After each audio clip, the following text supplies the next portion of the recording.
Yeah, the pitch had something in it for sure. There was nice carry. There was a bit of swing as well up front. বাংলাদেশও খেলবে semi. অস্ট্রেলিয়াকে বিদায় করে match শেষে বাংলাদেশকে সুখবর দিয়ে একই বললেন রোহিত শর্মা। বিস্তারিত জানুন দর্শক পুরো ভিডিও জুড়ে।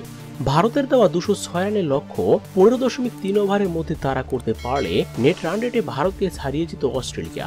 সেটা তো দূরের কথা, ম্যাচও জিততে পারেনি অচিরা।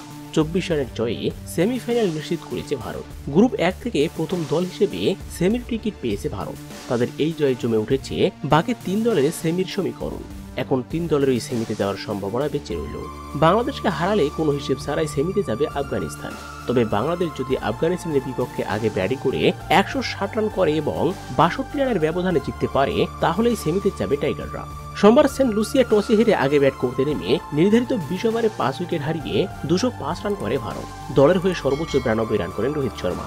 জবাবে খেতে নেমে 20 ওভারে 7 উইকেট হারিয়ে 181 রানের বেশি করতে পারেনি অস্ট্রেলিয়া।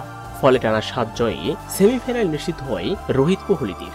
এদিকে ম্যাচ শেষে উপস্থাপকের করা প্রশ্নে বাংলাদেশকে সুখবর দিয়ে রোহিত শর্মা বলেন, আমরা বাংলাদেশের হয়ে অর্ধেক কাজটা করে ফেলেছি। এখন বাংলাদেশ যদি তাদের আসল কাজটা করতে পারে, অর্থাৎ আফগানিস্তানকে হারিয়ে দিতে পারে, তাহলেই সেমিফাইনালে যেতে পারবে তারা। আর এই সহজ কাজটুকু যদি তারা করতে না পারে, তাহলে তারা দুর্ভাগা।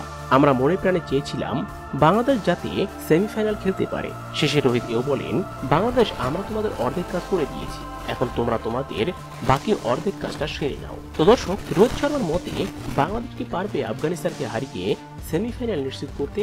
অবশ্যই কমেন্ট করে জানিয়ে দিন। এ নিয়ে আপনার মূল্যবান মতামতটি ভিডিওর কমেন্ট বক্সে। ধন্যবাদ।